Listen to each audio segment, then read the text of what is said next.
E aí, meu caro, Prazer. como é que você chama? Emanuel Gênesis. Emanuel Gênesis, olha.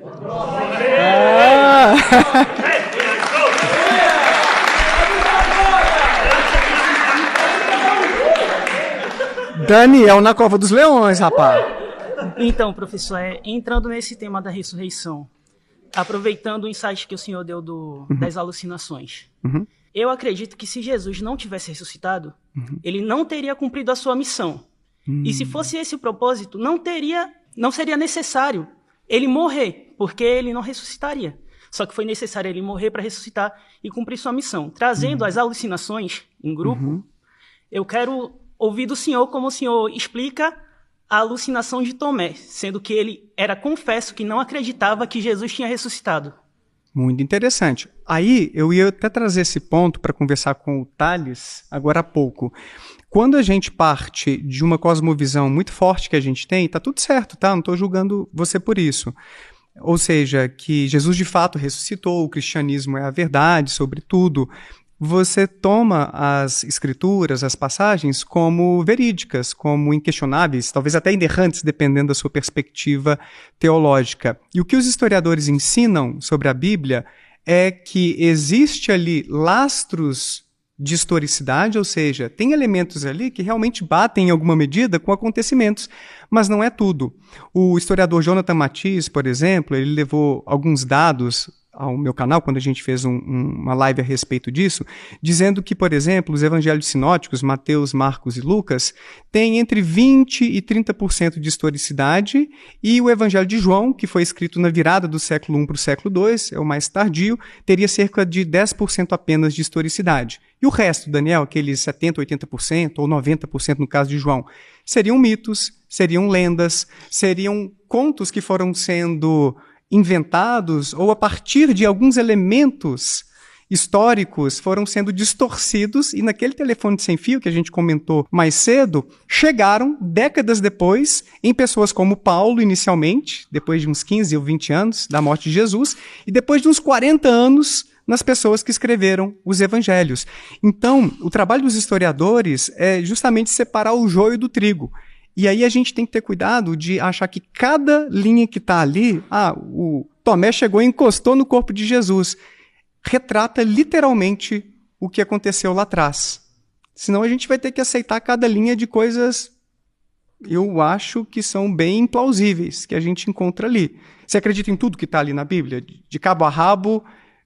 Então, ou tem assim, tem algumas tem coisas alguns que trechos... são linguagem figurada, porém, nessa parte, quando Jesus apareceu, Tomé não foi lá e tocou no corpo de Jesus. Jesus apareceu e falou com todo mundo, que a paz esteja convosco. Tomé, na hora, viu que era Jesus, desabou, se ajoelhou e falou, meu Senhor e meu Deus. Agora, você sabe que existem alucinações táteis também, aquelas pesquisas que eu estava mencionando. Então, é possível que Tomé tenha existido mesmo e encostado em Jesus. Mas será que aquele elemento não foi reunido como se houvesse toda aquela situação, e Jesus atravessou a porta e assim por diante? Então a gente tem que ir um pouquinho com os historiadores para ver uma outra perspectiva sobre o texto e não apenas aquela que a gente aprende na igreja. Eu acho que essa é uma mensagem importante que eu gostaria de deixar também, inclusive. Então, debatendo... Obrigado. Desculpa. Mas... eu queria continuar aqui debatendo historicamente uma parte que não está na Bíblia. O Tomé morreu executado evangelizando na Índia. Olha, na Índia? Na Índia. Essa eu não sabia. Massa. Valeu, Gênesis. Tá bom. Pessoal, obrigado demais pelos desafios aí que vocês me trouxeram. Eu acho muito rico ter esse tipo de oportunidade. No meu canal, eu recebo não apenas pessoas que já passaram pela religião, que são ateias como eu, mas também pessoas de fé. Eu já entrevistei pastores, médiuns. Eu gosto de entender a perspectiva de vocês e respeito muito. Inclusive, a minha esposa é cristã, tá ali em cima, e estava torcendo por vocês. Isso aí é um tipo de infidelidade, hein? Fidelidade espiritual. O que é isso? Mas eu acho muito... pois é, Nath. Olha lá, ó, tava lá torcendo para vocês. Mas eu agradeço muito a paciência, a atenção. Espero que eu não tenha sido em nenhum momento indelicado, ofensivo. Eu acredito muito num diálogo saudável, que a gente tenha tolerância, que a gente possa conviver bem com pessoas com perspectivas diferentes. Eu acho que a gente aprende muito nesses tipos de discussão. E quem quiser me conhecer um pouco mais, acompanhar as minhas entrevistas, as minhas reflexões, eu tenho um canal que leva o meu nome, Prof. Daniel Gontijo, onde eu discuto isso consistentemente, de uma maneira respeitosa sempre, espero que saudável também.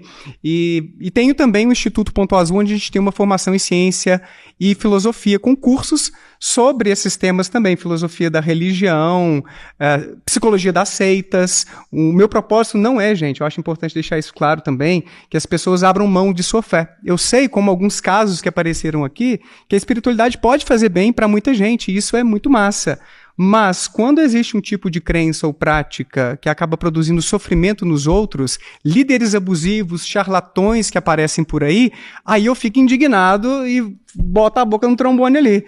Então é mais sobre isso do que sobre ser uma atitude contra a fé das pessoas. Vocês têm toda a liberdade do mundo e, mais uma vez, agradeço demais pela oportunidade de estar aqui com vocês. Valeu, gente.